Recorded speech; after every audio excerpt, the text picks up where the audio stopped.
इतिहास लोक में आपका स्वागत।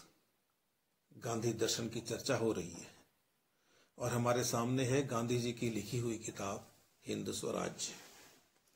हिंद स्वराज्य या हिंद स्वराज 1908 में लिखी थी गांधी जी ने यह किताब। 1909 में प्रकाशित हुई और इस किताब ने पूरी दुनिया में धूम मचा दी। धीरे धीरे यह किताब लोगों के हृदय में उतरती चली गई। मूल रूप से गुजराती में लिखी हुई थी, बाद में गांधी जी ने इसका खुद ही अंग्रेजी में अनुवाद किया। मुंबई की सरकार ने इस पुस्तक को आने नहीं दिया, जो कि गुजराती में थी, तो गांधी जी ने यह निर्णय लिया कि मैं इसे अंग्रेजी में लिखूंगा और फिर वह प्रकाशित हुई।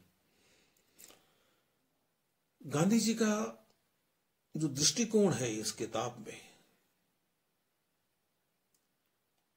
वह यह है कि हम जिस सभ्यता में जी रहे हैं वह शैतानी सभ्यता है। यह सभ्यता हमारा कल्याण नहीं कर सकती। तो फिर कल्याण कौन सी सभ्यता कर सकती है? गांधी जी ने यूं कहना चाहिए, आज की भाषा में कहना चाहिए कि एक मॉडल प्रस्तुत किया कि सभ्यता ऐसी होनी चाहिए। वह मॉडल ऐसा था कि जिसे जिस रूप में रखा गया था उस रूप में कभी लागू नहीं किया जा सकता था।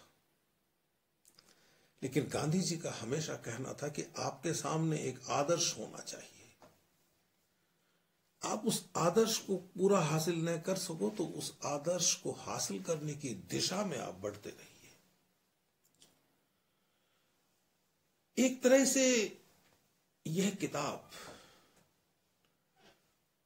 पूंजीवाद और मार्क्सवाद को जवाब भी थी। मैं यह तो नहीं कहूंगा कि गांधी जी ने पूंजीवाद और मार्क्सवाद का खंडन किया, क्योंकि खंडन करना गांधी जी की प्रवृत्ति में नहीं था। उन्होंने दूसरों की बातों का खंडन नहीं किया, उन्होंने अपनी बात कही। तो जो अपनी बात कही गांधी जी ने, उसके संदर्भ में उन्होंने बताया कि मैं कुछ नया नहीं दे रहा हूं दुनिया को, समाज को। जो मेरे धर्म ने मुझे सिखाया, जिन संस्कारों में मैं बड़ा हुआ, मैं वह कह रहा हूं और मैं वह कह रहा हूं जो मैंने दुनिया के विभिन्न विचारकों को पढ़ने से सीखा। कई नाम हैं जिनसे गांधी जी प्रभावित हुए। रस्किन, थोरो, अन्ना किंग्सफोर्ड, टॉल्स्टॉय। मूल रूप से तो गांधी जी के संस्कार भारतीय संस्कार ही थे, लेकिन उन्हें उद्वेलित किया दुनिया के विभिन्न दार्शनिकों ने। और फिर अपनी बात उन्होंने हिंद स्वराज में कह दी। यह बात 1908-9 की है, जब गांधी जी भारत की राष्ट्रीय राजनीति में कहीं नहीं है। तो हमने अब तक जिक्र किया, हमने पिछले 3 अंकों में देखा कि हिंद स्वराज की पृष्ठभूमि क्या है और यह किस तरह से पूंजीवाद के दोषों को उजागर करते हुए स्वराज के विषय में अपनी बात कहती है। किस तरह से यह मार्क्सवाद के दोषों को उजागर करते हुए अपनी बात कहती है। अपनी बात कहने वाली यह पुस्तक इतिहास के हर विद्यार्थी को पढ़नी चाहिए। मित्रों, मैं कह चुका हूं कि गांधी जी एक राजनेता थे, एक प्रयोगधर्मी व्यक्ति थे। गांधी जी एक लेखक थे। गांधी जी बहुत अच्छे पाठक थे। गांधी जी समाज सुधारक भी थे। लेकिन जैसा कि वे खुद कहते हैं, वे कोई संत नहीं थे, वे कोई सन्यासी नहीं थे, वे कोई महात्मा नहीं थे। इसलिए आपको और मुझे भी यह बात ध्यान में रखनी चाहिए कि बेशक गांधी जी के विभिन्न राजनीतिक निर्णयों से हमारी असहमति हो सकती है, और इस असहमति से किसी को रुष्ट भी नहीं होना चाहिए। गांधी जी खुद हमें इस असहमति का अधिकार देते हैं। गांधी जी हमें यह छूट देते हैं कि हम उनके प्रति असहमति प्रकट करें, और यही उनकी शक्ति है। राजनेता के रूप में किए हुए उनके निर्णयों को हो सकता है कि आप अच्छा नहीं माने, आपका हक है। गांधी जी ने कुछ प्रयोग प्राकृतिक चिकित्सा के संदर्भ में किए, उनसे भी आपकी हमारी असहमति हो सकती है। सत्य के साथ जो प्रयोग उन्होंने किए, जिस शैली में उन्होंने काम किया, हो सकता है कि आपको वह शैली पसंद नहीं आए, लेकिन एक चिंतक, एक विचारक के रूप में हमें गांधी जी को उसी रूप में स्वीकार करना पड़ेगा जिस रूप में हम अब तक इस देश में लोगों को करते आए हैं, ऐसे लोगों को जिन्होंने काम किया है। और भारत में तो इसकी समृद्ध परंपरा है। हम ऋग्वेद से चलते हैं और विवेकानंद पर आकर ठहरते हैं, और फिर इस पूरे भारतीय परिदृश्य को प्रभावित करने के लिए गांधी आ जाते हैं। तो एक चिंतक और एक विचारक के रूप में हमें गांधी जी को ग्रहण करना पड़ेगा। असहमति आपकी यहां भी हो सकती है। असहमति तो आपकी ऋग्वेद के ऋषि से भी हो सकती है। हमारा देश असहमति का सम्मान करने का, असहमति का सम्मान करने का आदेश देता है। हमें असहमति का सम्मान करने की छूट देता है हमारा देश। हमारे संस्कारों में है यह बात कि हम असहमति को आसानी से पचा जाते हैं और खुशी खुशी पचा जाते हैं। इसलिए जो पूंजीवाद के समर्थक हैं या जो मार्क्सवाद के समर्थक हैं, उन लोगों को गांधी से नाराज नहीं होना चाहिए। एक विचारक के रूप में गांधी को स्वीकार करना चाहिए। तो मैं पूंजीवाद और मार्क्सवाद की बात कर चुका हूं। अब गांधी जी ने जो विकल्प रखा शैतानी सभ्यता का, ये जो शैतानी सभ्यता है, इस सभ्यता को हम आधुनिक सभ्यता कहते हैं। 1909 में भी लोगों ने कहा कि गांधी जी ने आधुनिक सभ्यता के विरोध में लिखा है। बहुत आलोचना हुई हिंद स्वराज की, और आज भी हम यही कह रहे हैं 100 साल बाद भी कि गांधी जी ने आधुनिक सभ्यता के विरुद्ध लिखा। गांधी जी का लिखा तब भी प्रासंगिक था और आज भी प्रासंगिक है। तो क्या उन्होंने जो कहा वह आधुनिक सभ्यता का विरोध था? क्या वे आधुनिक सभ्यता के विरुद्ध थे? असल बात तो यह है कि गांधी जी ने जो बातें कही,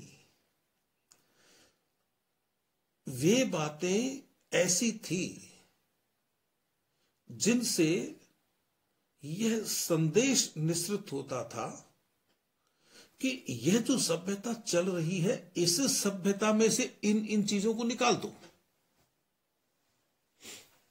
दो तरह से अपनी बात कह सकते थे ना गांधी जी, कि एक तो तुम यह करो और एक तुम यह मत करो। तो उनका आधुनिकता से विरोध नहीं था। अब आप कहेंगे कि आधुनिकता से विरोध नहीं था, फिर भी वे कहते थे कि रेलें नहीं होनी चाहिए, अदालतें नहीं होनी चाहिए, अस्पताल नहीं होने चाहिए, जेलें नहीं होनी चाहिए, संसदीय लोकतंत्र नहीं होना चाहिए। तो वे किस तरह की प्रबुद्ध अराजकता चाहते थे? और वे जो चाहते थे उसे पढ़कर तो कोई भी कह सकता है कि गांधी जी तो हमें हजारों साल पीछे ले जाना चाहते।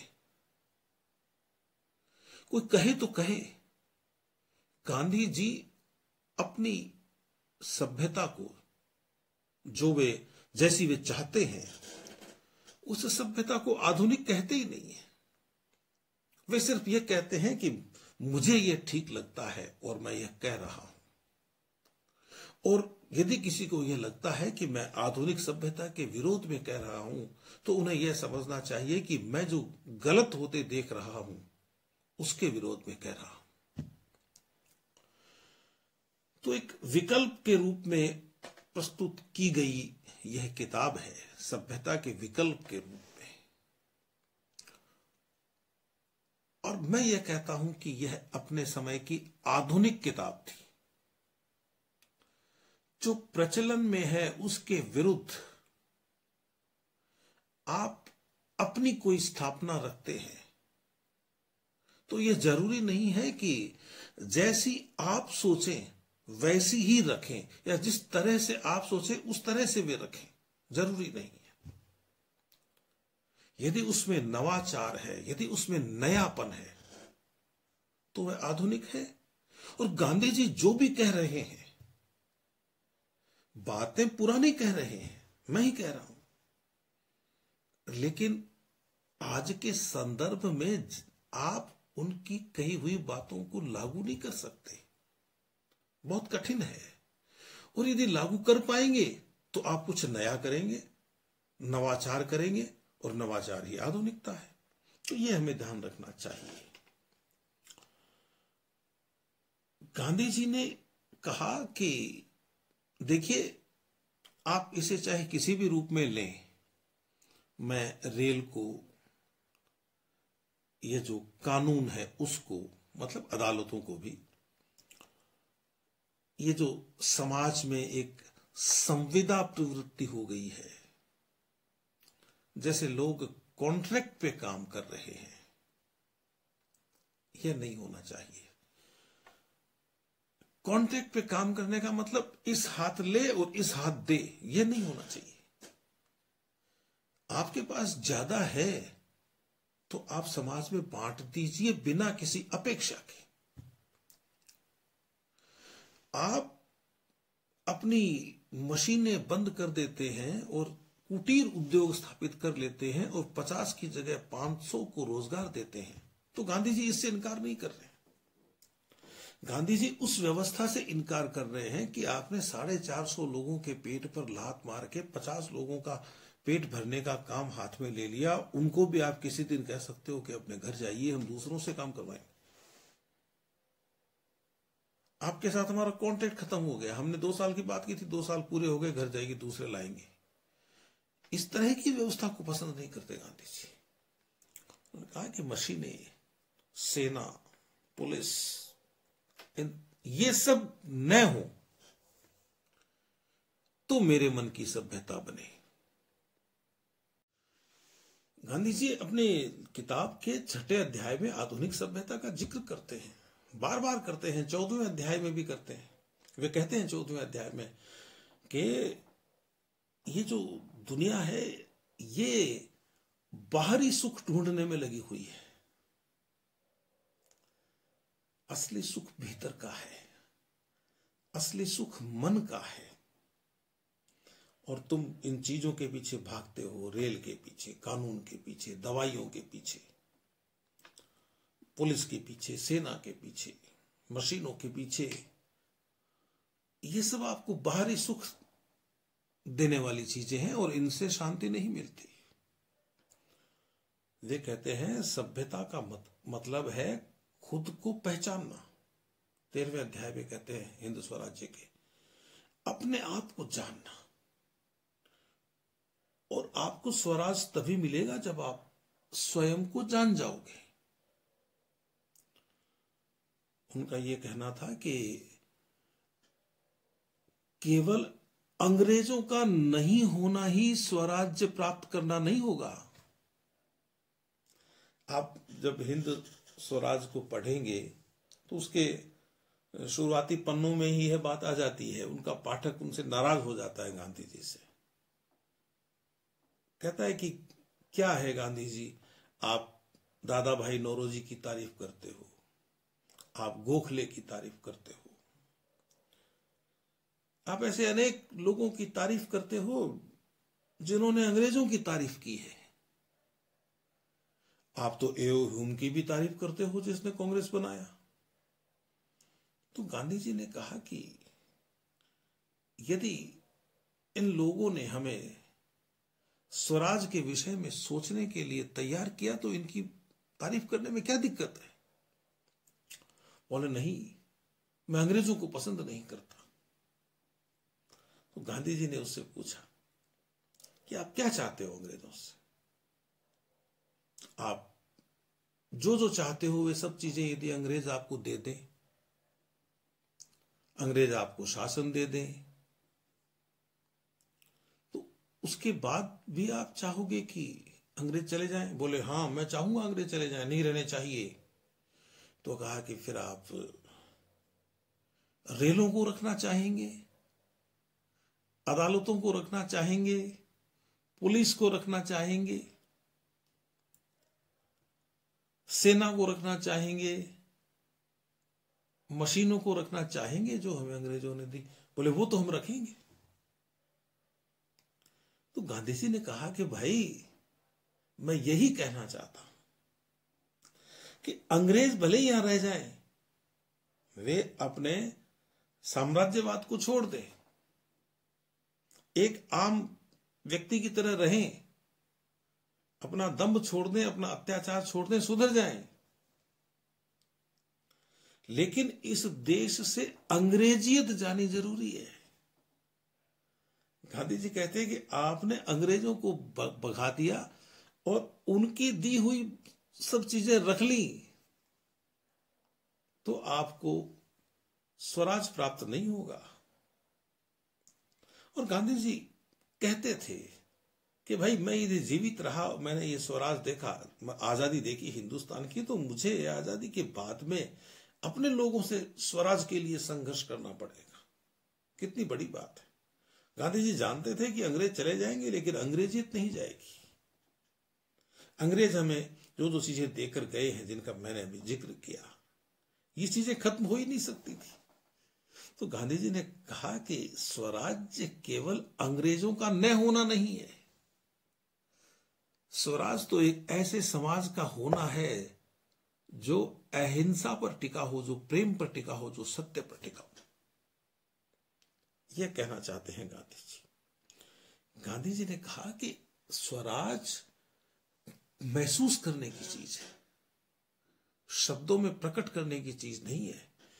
और एक बात उन्होंने और बड़ी बड़ी जोरदार कही कि स्वयं पर राज करना ही स्वराज्य है। 14वें अध्याय में कहते हैं खुद पर राज करना सीख जाओ, स्वराज्य पालोगे। और एक और जोरदार बात उन्होंने कहा कि आप अंग्रेजों के रहते हुए भी स्वराज का अनुभव कर सकते हैं। बहुत बड़ी बात हो गई। फिर हम संघर्ष क्यों कर रहे हैं अंग्रेजों के यहां से चले जाने के लिए? लोगों ने पूछा। तो गांधी जी ने कहा कि व्यक्तिगत रूप से यदि मैं जिन चीजों के विषय में कहता हूं कि इन्हें छोड़ दो, यदि आप छोड़ देते हैं और यदि अंग्रेजों का प्रतिकार आप सत्य और अहिंसा के रास्ते से करते हैं, प्रेम के रास्ते से करते हैं, तो आप स्वराजी हो गए, आप हो गए। अब आपका काम यह है कि आप दूसरे लोगों को स्वराजी बनाएं, और दूसरे लोगों को स्वराजी जब तक नहीं बना लेंगे तब तक आपको वास्तविक स्वराज प्राप्त नहीं होगा, यह कहा गांधी जी ने। और कहा कि भाई ये जो आजादी का जो आंदोलन है, इस आंदोलन का एक भाग है राजनीतिक आजादी प्राप्त करना। इसका जो दूसरा भाग है वह तो स्वराज की स्थापना है, और उसके लिए आपको बहुत त्याग करना पड़ेगा, बहुत काम करना पड़ेगा। उन्होंने कहा कि अंग्रेजों ने हमें गोला बारूद से अधीन किया और हम उनको भगा दें, किसी भी तरह से भगा दें, और उनकी दी हुई चीजें रख लें। हम उनकी दी हुई रेल को, उनके कानून को, उनके ज्ञान को, मतलब विज्ञान को, जिसे वे साइंस कहते हैं। विज्ञान एक अलग चीज है, साइंस एक अलग चीज है। रख लें तो फिर क्या मतलब है? गांधी जी ने साफ कहा कि आप शेर को नहीं चाहते, लेकिन शेर का स्वभाव चाहते हैं। इस तरह से स्वराज प्राप्त नहीं होगा। यदि आप शेर को यहां से भगाते हो तो आप ऐसे बनिए कि आप में थोड़ा बहुत भी शेर का प्रभाव न हो। आपको अलग बनना पड़ेगा, नया बनना पड़ेगा, ये गांधी जी कहते थे। गांधी जी ने कहा कि हम चीजों के खुद पे खुद गुलाम हो जाते हैं। व्यक्तिगत रूप से पता नहीं मैं कितनी बुराइयों का गुलाम हूं, और मैं मेरी मर्जी से गुलाम बना। मैं चाहता तो बुराइयों का गुलाम नहीं बनता। भारत को अंग्रेजों ने गुलाम बनाया नहीं, भारत को यानी हमें अंग्रेजों ने गुलाम बनाया नहीं, हम खुद गुलाम बन गए, ये गांधी जी कहते हैं। और गांधी जी कहते हैं कि भाई ये जो स्वराज लाना है ना, तो फिर आपको साधन पवित्र अपनाने पड़ेंगे। और इस शैतानी सभ्यता की दी हुई चीजें जिनका मैं जिक्र करता हूं, ये चीजें पवित्र साधनों के अंतर्गत नहीं आती। आपका साधन पवित्र है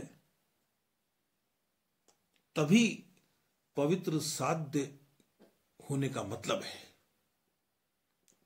उन्होंने कहा 16वें अध्याय में कि साधन तो बीज है और साध्य उसका वृक्ष है।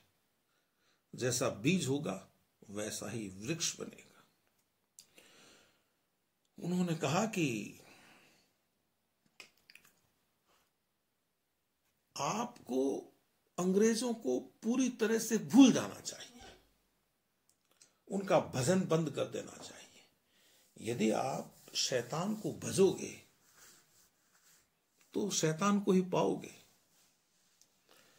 उन्होंने कहा कि ये जो आधुनिक सभ्यता है यह स्वराज की विरोधी सभ्यता है। यह हमें हिंसक बनाती है और हिंसा हमारी स्मृति हर लेती है, हमारी स्मृति छीन लेती है, और स्मृति छीन जाने से हम विवेक शून्य हो जाते हैं। तो उन्होंने 20वें अध्याय में लिखा कि भाई मेरा मन ये कहता है कि मेरा यह जो शरीर है यह स्वराज को समर्पित है और मैं इसके लिए काम करूंगा।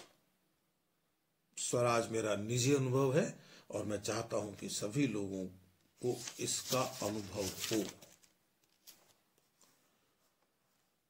गांधी जी ने कहा कि मेरी कोई नफरत नहीं है, मैं आधुनिक सभ्यता से प्रभावित लोगों से नफरत नहीं करता। मैं बुराई को पसंद नहीं करता। जो लोग बुराई से प्रभावित हैं मैं उनसे नफरत नहीं करता, क्योंकि उनका दोष नहीं है और वे आज नहीं तो कल वे निश्चित रूप से मेरी बताई हुई बात को समझेंगे।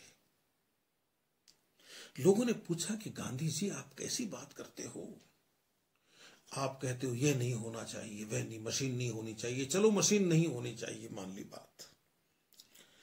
कहते हो रेल नहीं होनी चाहिए, चलो बैलगाड़ी से सफर कर लेंगे।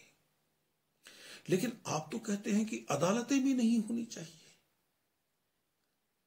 इसके पीछे क्या तर्क है? तो गांधी जी ने कहा कि भाई सीधी सी बात है कि किन्हीं दो के झगड़े को कोई तीसरा निपटा नहीं सकता। आप यदि यह सोचते हैं कि आप और आपके पड़ोसी के बीच में झगड़ा हुआ है, आप और आपकी पत्नी के बीच में झगड़ा हुआ है, आपके और आपके भाइयों के बीच में झगड़ा हुआ है, तो यह मत सोचा कीजिए कि कोई तीसरा बीच में आकर इस झगड़े को निपटा देगा। यह तो आपको आपस में बैठकर निपटाना पड़ेगा, गांधी जी ने कहा। तो एक तरह से ये जो हिंद स्वराज्य है ये विचार और व्यवहार का दर्शन है। और निश्चित रूप से मैं भी मानता हूं कि गांधी जी का जो हिंद स्वराज है वह एक सपने जैसा है। लेकिन गांधी जी ये कहते हैं भाई इस सपने को कुछ तो साकार करो, कुछ काम करोगे इस दिशा में तभी तो आगे बढ़ोगे, नहीं तो आप हिंसा के रास्ते पे चले जाओगे। वह तो अंधा कुआं है। अब गांधी जी कर भी क्या सकते थे? जो प्रयोग वे कर सकते थे वे उन्होंने किए, जो शिक्षा वे दे सकते थे वह शिक्षा उन्होंने हमको दी। लेकिन बात वही है जैसा कि मीर कहते हैं, मीर का एक शेर है कि करें क्या कि दिल भी तो मजबूर है, करें क्या कि दिल भी तो मजबूर है, जमी सख्त है आसमां दूर है। लेकिन फिर भी उनका अपना एक सलीका था, उनका अपना एक ढंग था काम करने का, और इसीलिए दुनिया में उनको इतना सम्मान मिला। करें क्या कि दिल भी तो मजबूर है, जमी सख्त है आसमां दूर है, तमन्नाए दिल के लिए जान दी, तमन्नाए दिल के लिए जान दी, सलीका हमारा भी तो मशहूर है। तो गांधी जी अपने तौर तरीकों के लिए प्रसिद्ध हुए, मशहूर हुए, और आज 100 साल बाद भी हम उनकी लिखी हुई किताब की चर्चा कर रहे हैं। तो निश्चित रूप से उस किताब में प्रासंगिकता के कुछ बिंदु हैं, हमें उन पर ध्यान देना चाहिए। तो आज की बात इतनी, फिर मिलेंगे। नमस्ते।